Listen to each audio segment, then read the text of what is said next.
The Marvel Cinematic Universe has gone through many phases with some real highs and lows that have sparked a lot of discussion. Recently, both fans and critics have debated whether the MCU is dead or the MCU is back. But it has to be said that to this day, Marvel's expanded universe is probably the greatest achievement in Hollywood cinema.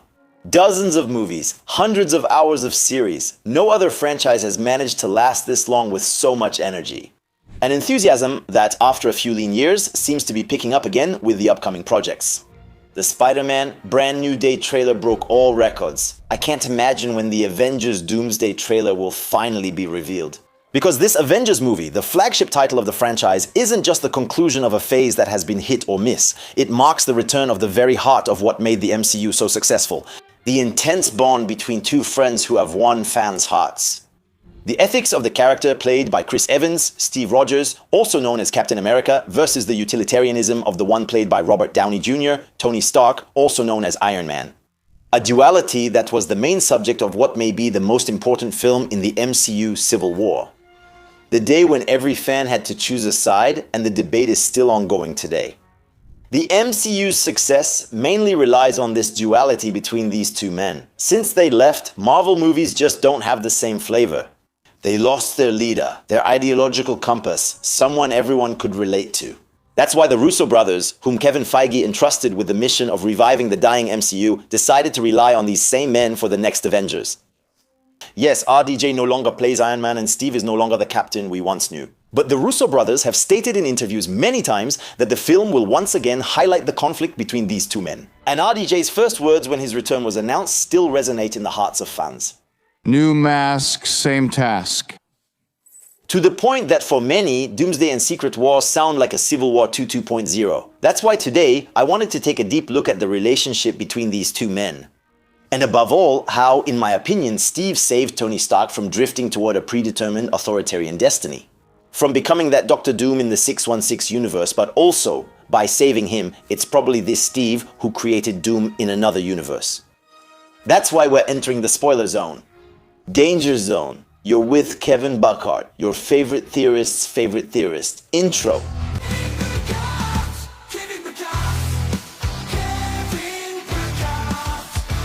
The era of heroes.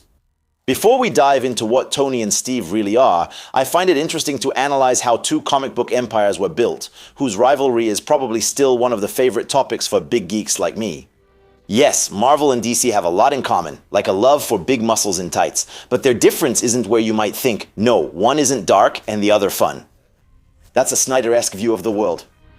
Because some of the darkest stories I've ever read come from Ghost Rider, while some of the brightest come from Superman. No, actually, what really sets them apart is the way their respective universes were built. And that's really interesting for understanding how the MCU became so exciting. DC has always built complete universes around each hero. Batman and Gotham have an extremely rich universe, with a well-developed rogues gallery tailored to the tone and world the hero operates in. Just like Superman or Green Lantern, since basically they have universes so different from each other that they have almost nothing in common. It took many reboots and rewrites over time to manage to make them all exist in a shared universe. Individual universes where each hero developed his own philosophy in his own fictional city with his own stories. On the other hand, Marvel's architects Stan Lee and Jack Kirby quickly created a Marvel universe with the idea of a shared universe, placing almost all their heroes in New York in a coherent setting. Thus, the heroes sometimes cross paths, share adventures, and even face the same villains at different times. But that's not the only difference, because fundamentally, the philosophical idea of the hero is completely different between DC and Marvel, and that's probably what will make you prefer one over the other. DC is Manichaean. It sees good fighting against evil, while Marvel built the mythology of its heroes with a more Freudian approach, where every behavior is explained by human psychology. Let me give you an example by starting with the most well-known villains from the DC and Marvel universes, the Joker and Thanos. The Joker is the typical embodiment of Manichaeism. Heath Ledger's legendary Joker presents himself to the mobsters as a more noble criminal than they are. This town deserves a better class of criminals. And I'm gonna give it to them. He's neither corrupt nor motivated by money. No, he steals for the sake of stealing itself. He glorifies chaos and does evil simply for the pleasure of doing evil. He doesn't see Batman as a threat, but as a dance partner. Their relationship is the perfect Manichaean representation of good versus evil. On the other hand, Thanos, the greatest antagonist of the MCU to date, doesn't actually have any intention of doing evil. He's trying to bring balance to the universe to save it. And when you look more closely, the most memorable villains in the MCU all have this utilitarian approach. They believe their actions, however terrible, are justified by serving the greater good. Killmonger seeks to free the oppressed. Zemo, who seeks to rid the world of the Avengers, whom he sees as a global threat. Or even Kang, whose goal is to purify the multiverse to save it. And just look at Doom. In every theory, we try to understand how and why he might choose to destroy the multiverse to create Battleworld. No one assumes that he's just going to be an egocentric villain, that he's doing it purely for the pleasure of domination. And these character traits of the villains are actually a reflection of what the heroes are. In DC, Superman is the embodiment of goodness, Wonder Woman is justice, and Batman has completely given himself up to protect the world and Gotham from this absolute evil. In Marvel, it's a bit different. There are no good guys and bad guys, but rather protagonists and antagonists. This universe actually has more similarities with Game of Thrones than with DC. There are no blameless knights. Blameless, simply because Stan Lee never saw the world in black and white. All these heroes are built with morals, of course, but also a lot of human flaws and mainly inner conflicts rather than external ones. The heroes are often their own enemies, and the villains are ultimately there just to highlight these famous heroes. Look at Daredevil, Punisher, Hulk, Moon Knight, Spider-Man, or even Wolverine. Heroes who fight with all their strength not to be overwhelmed by their own demons. Heroes who almost always end up becoming anti-heroes. This brings us to the duality between Tony Stark and Steve Rogers, as their personalities highlight the difference between Marvel and DC. Tony is basically a selfish, alcoholic arms dealer, a guy who thinks that putting on a suit of armor to take justice into his own hands will solve the problems he himself caused. But it will take him an incredibly long time to understand that all the battles he fights are just the consequences of his own mistakes. They say he always learns from his mistakes, simply because that's all he does, make mistakes, and it's no coincidence that the duel with Thanos is so intense. Deep down they are alike, and both are willing to do anything to impose their vision, a vision of a better world as they see it. On the other side, we have the anomaly that is Steve Rogers, a hero who is not a pure product of Stan Lee and the Marvel Universe in general. He was created, built during one of the darkest moments in our history, with the purpose of inspiring. He is the moral representation against the enemy who embodied absolute evil, in exactly the same tradition as classic heroes here. That's also why he stands out so much in the MCU universe. And it's precisely for this reason that he is so important. He is a compass in an imperfect world. He is the one who allowed all the Avengers to reposition themselves in moments of doubt, to become better, to have hope in themselves. But he is also inevitably the one who is the most out of place in this world. A world that is not a Manichaean one of good and evil, but a pragmatic, utilitarian, consequentialist world. And that's where it gets interesting, because he's also the chaotic factor that disrupts the entire logic of this universe. He is capable of bringing light, certainly, but also a destabilizing ideological rigidity, even downright destructive. So yes, I know, I'm sorry, I was using a lot of complicated terms, but it's important to define the principles. Because, in the end, this duality between the two characters is summed up in their first argument in Avengers, when the team is totally disorganized and the scepter is affecting them. Big man in the suit of armor. Take that off. What are you? Genius, billionaire, playboy, philanthropist. The only thing you really fight for is yourself. You're not the guy to make the sacrifice play. To lay down on a wire and let the other guy crawl over you? I just cut the wire. There's always a way out, you know. You may not be a threat, but you better stop pretending to be a hero. A hero like you? You're a laboratory experiment, Rogers. Everything special about you came out of a bottle. You're a laboratory experiment, Rogers. Everything special about you came out of a bottle. But then, is it true? Is Tony just a billionaire in armor? Is Steve a lab rat? Well, yes and no. Tony versus Steve? Tony and Steve's journeys throughout the Infinity Saga are the most exciting in the entire franchise, but also the most interconnected. As I told you in the previous chapter, Tony made a lot of mistakes. He mostly spends his time trying to fix them. Depending on your view, he's even the main antagonist of the Infinity Saga before Thanos. I know you probably want to insult me right now. But wait until you see his trilogy, the first for a Marvel character, which starts in 2008 and ends just after the first Avengers, kicking off Phase 2 in 2013. It lays the foundation for this universe, and he will go on to play the role of architect in all the events that follow in the shared projects. Above all, this trilogy establishes the character's philosophy. In his first movie, he creates Iron Man to escape from a terrorist group, a group itself born from his arms trade, which devastated the region. In the second one, he has to face two threats born from the arrogance of the Starks. His father's with Ivan Vanko and his own, with a government forced to order suits from Justin Hammer because of Tony's instability. And finally, in his third movie, it's precisely his immaturity that seals the alliance between Maya Hansen and Aldrich Killian and gives rise to Extremis. And what about the Avengers movies? While he's the one who funds the group, he's also the one who stands in the way of any unity. With Stark, they're never a team. He funds, Rogers unites. But it's clearly the creation of Ultron and the Sokovia Accords that best define Tony's philosophy. He thinks, despite all evidence to the contrary and the warnings of his teammates, that he can solve all ethical problems by imposing technocratic decisions. I see a suit of armor around the world. He then accidentally creates Ultron with the goal of putting a suit of armor around the world in case of another extraterrestrial invasion. An invention that will get out of hand, become destructive, and Steve will back him up by saying, "We'll do it together." His actions led to Sokovia's destruction and the creation of the Sokovia Accords. Another mistake he can't fully take responsibility for, after a mother rightfully holds him accountable for her son's death. The Accords he supports shift responsibility for his own failure onto the whole group. For him, the solution is simple. The Avengers must be controlled, held accountable for their actions. So, his reasoning is viable, understandable, but it all starts with him. And instead of taking responsibility, he will force his friends' hands, making them deny their own convictions. A blind, selfish extremism that almost costs Rhodey his life and completely destroys the Avengers. In fact, that's exactly what Zemo was aiming for. Civil War is the first real defeat of the Avengers before Thanos, and Zemo knew it. He could never bring them down head on, so he bet on their greatest weakness, Tony. Because deep down, the armor never changed who Tony Stark was. Just like the super soldier serum, technology didn't erase his impulsiveness or his lack of control. It only amplified what was already there.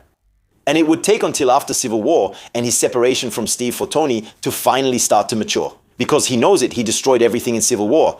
And it's only in Homecoming, through his mentorship with Peter, that he really starts to show maturity by teaching young Spider-Man a lesson he should have applied to himself years earlier.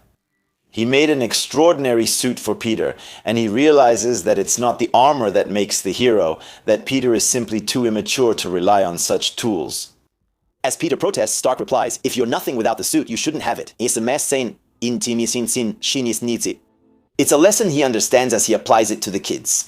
Just because he dealt with his issues as an alcoholic arms dealer doesn't mean he became a true hero. He's better, sure, but he still has a long way to go."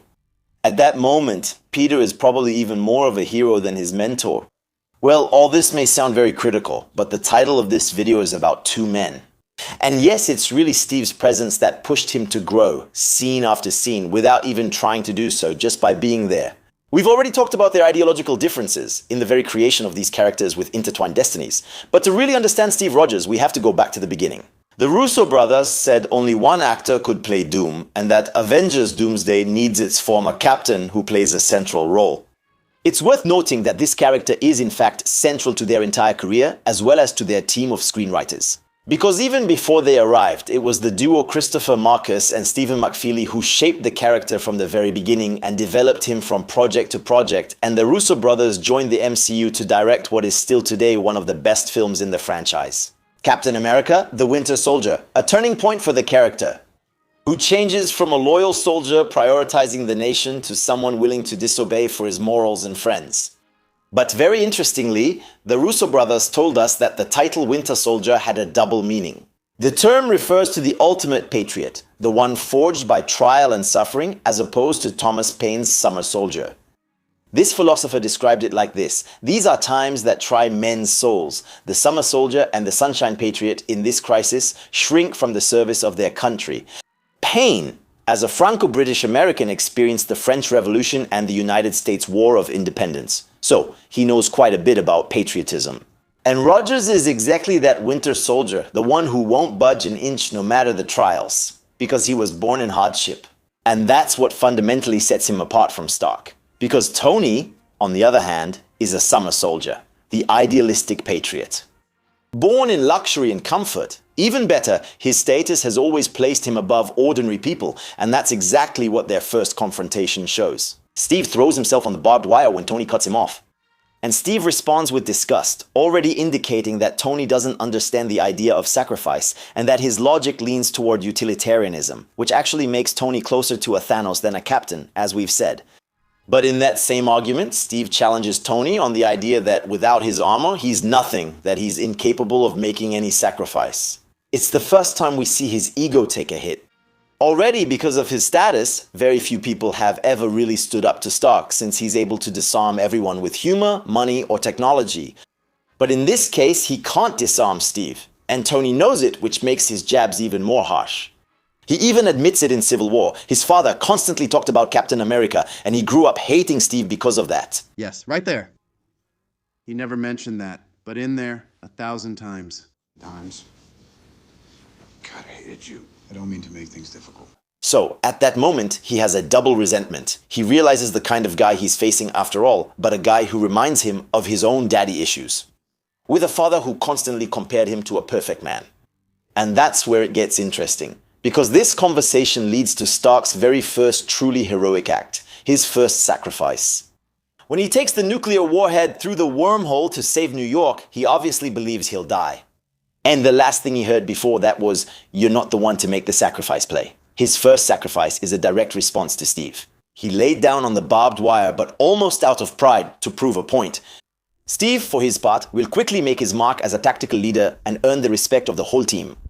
Where Tony finances, Steve unites. Where Tony is admired, Steve is followed. As proof, Thor, the millennia-old warrior god, obeys him on the battlefield. Hulk feels respected as Hulk and listens to him.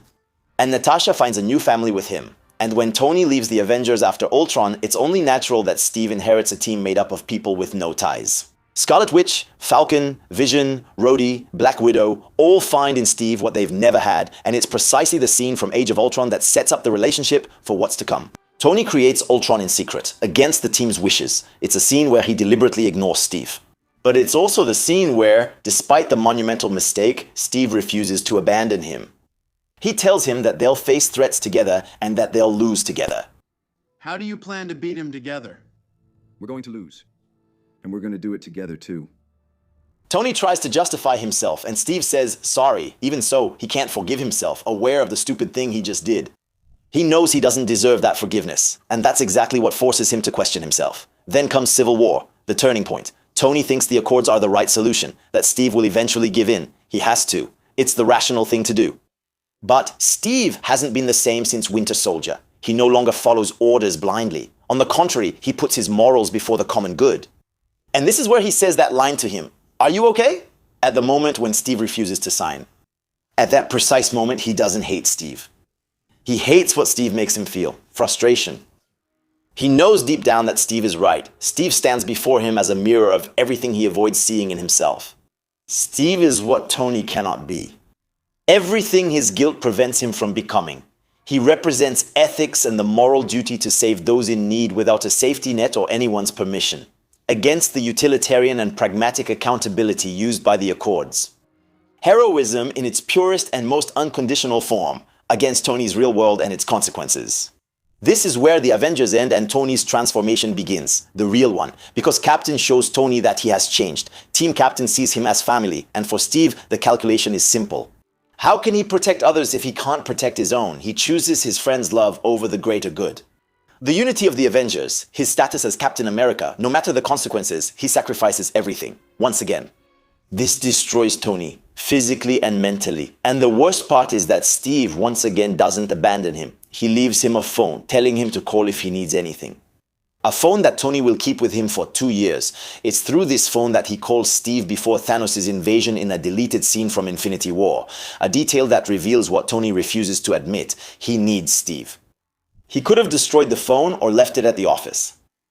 He even carries it while jogging. But the damage is done.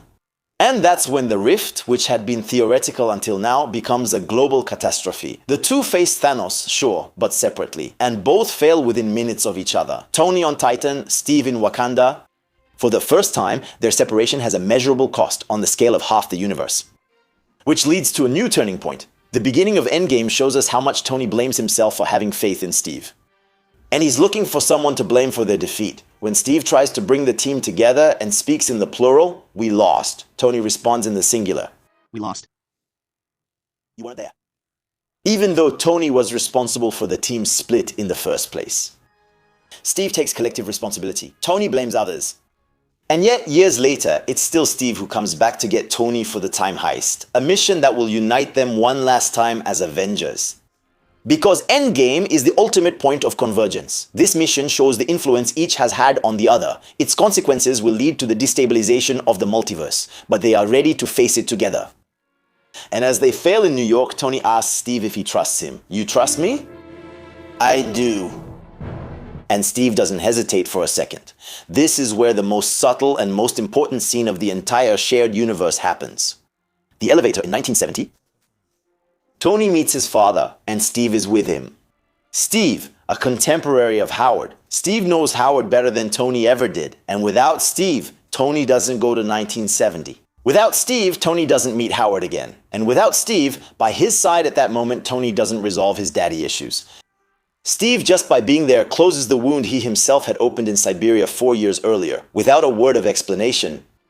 Just by being there. And so Tony comes back ready to do what he has to do, for those he loves, even making a choice he probably wouldn't have made years before, being the one who snaps, not for Steve and the Avengers, but for Morgan, his daughter. Literally doing what Steve told him he would never do, laying down on the barbed wire. Steve, without ever meaning to, profoundly changed Tony, and Tony died as Steve Rogers. But then, let's go back one last time to Steve. Is he really just the result of an experiment, as Stark insinuates? Well, no, clearly not. We all know that. Because what changed Tony and the Avengers wasn't what's in the bottle. It's what made Kirsten choose Steve among so many others. The serum only amplified what was already inside him. Just like technology only amplified what was in Tony. Steve was trying, even before the serum, to defend the weak from bullies. And Civil War proves it one last time when he defends his friend Bucky against a bully, in this case, Tony. Repeating his iconic line over and over, I can do this all day. And that's the beauty of their arc. The bully from Civil War became 10 years later the one who lies down on the barbed wire. And Steve, for his part, never gave up on Tony. On the contrary. Tony may have become Marvel's greatest hero, but one thing remains constant. From beginning to end, guilt. That motivated all his choices, from the arc reactor to the Accords, the heist, and the sacrifice. Convinced he was doing the right thing for the greater good, he always faced the consequences of his actions. In every movie, he fixes things. He never questions himself. And that's exactly what defines his character. Without Steve, that guilt would have eaten him up inside. His self-loathing would probably have led him to commit the worst atrocities for the greater good. Truly becoming the main villain of the saga, but Steve always showed that another path was possible, a path where he didn't have to carry that burden alone, a path where shared sacrifice solved problems, not domination. Without that, Tony would probably have set up global surveillance, controlled all the heroes and defeated Thanos, but at what cost? By imposing his own cruelty for the greater good. Basically everything that Dr. Doom represents, and maybe that's why he's the only one who can play that role today. Steve taught him to bend, to doubt, to give in to friendship and conviction, but the core of the character is still the same. Well, we've talked a lot about Tony, but rest assured, he also had an influence on Steve. But it's an influence that will probably lead Steve to create Doom. Not in the 616, but in a completely different universe. The creation of Dr. Doom. Endgame, more specifically the elevator in 1970, is what will really turn Tony into a self-sacrificing hero. We've said it. But it's also that moment that will push Steve to reconsider his whole life. That moment when he comes face to face with the impossible, the woman he loves, there, alive, just a few floors above him. That moment when he sees her photo frame on the desk and realizes that this technology could make possible what he had never imagined could be. It's a fundamental event, a trigger that sets in motion what Tony taught him without even knowing it. Because where Tony operates on guilt, Steve hides it under his sense of ethics. But deep down, if he never strays from his principles, it's because he sacrificed everything to save the world. And going back on that would betray that sacrifice, the promise of a life with Peggy. He says it himself. After the stones were returned, he decided to try the life Tony had suggested. I returned the stones. I tried that life Tony had advised me to. Tell me again. Because Steve has changed a lot since Civil War. The distance from Tony allowed both of them to understand each other's point of view. Cap gives up the shield, the emblem, the homeland. He adopts a stance that was impossible to imagine at the beginning, that of a vigilante outside the system who follows his convictions rather than institutions. In the end, he becomes the other, the Tony from the beginning. Ideologically, He has changed. Like Tony, it took mistakes and setbacks, though differently, since Steve takes responsibility for everything. Except that his stance as an unmovable rock in the middle of storms didn't calm the storms, in fact, quite the opposite. What broke up the Avengers wasn't just Tony, but the clashing personalities of these two men. Their growth came from separating, which ironically let them learn from each other. But here's the thing, the next Russo brothers movie, Avengers Doomsday, puts these two men back at the center of the equation, or rather, new versions of these two men. Steve ultimately chose, at Endgame's end, to stop living by others' expectations. He chose his own life. He stayed in the past with Peggy. He started a family there, and in doing so, very likely created a destructive branch of the multiverse. But that's not all, because from what we know, Steve and his family would have been moved to another universe, 828. At least, that's one of the big current rumors. A strangely peaceful world, a world that never experienced the Cold War, a world where, as early as the 1960s, technology thrived without major conflict. And that's exactly the world in which the Fantastic Four were created. The obvious question is, why is this universe so different from ours? And the answer, I think, well, comes down to one word: Steve. Yes, because we know Steve. We know he can't stand by when faced with injustice. When I see an unjust situation, I can't ignore it. Sometimes I wish I could. No, you wouldn't. So imagine him arriving in the 1950s with his moral compass intact and his knowledge of the future. SHIELD was corrupted by Hydra, the Soviet Winter Soldier program that he could nip in the bud, and all the manipulations in the shadows that he knows by heart and that destabilized the world in Universe 616. He couldn't just do nothing. It's physically impossible for him. And that's where it all hinges, because with his actions, he created a universe that shouldn't exist in this form. So he distorts a reality and probably creates devastating incursions that come with it. Sure, all of this must have created the Fantastic Four, but also, in a way, Victor Von Doom. This Doom will discover that his Book of Destiny was stolen from him in his universe, but maybe also in 616, where over there, he is Iron Man. And only one man connects the two: Steve Rogers, the Nomad. And this is exactly where the pattern repeats, because Victor Von Doom shares the same fundamental traits as Tony Stark. The same devouring intelligence, the same need for control, the same certainty of being right. The same guilt that always looks for someone else to blame. And if you follow me on this channel, you know that I think Tony is basically a Doom placed in the 616 to help He Who Remains carry out his plan. But in most universes, he doesn't necessarily become a hero. On the contrary, Tony in the 616 didn't go off the rails because he had Steve. Steve forced him to bend, to doubt, to give in to friendship. But above all, he supported and inspired him. On the other hand, Victor in the 828 might have gone off the rails precisely because there was Steve, but on the other side of the divide. And that's the real irony of the story. The deontologist who never bends ends up saving a Tony by teaching him to bend, and he will create a superior Doom in another universe by refusing to bend himself, by applying his principles outside his universe. Even so, he should have kept a low profile, the same compass, two universes, two opposite destinies. And maybe that's why only Robert Downey Jr. can play this role today, because Doom is not a new enemy. He is the Tony that Steve didn't save, but that he created.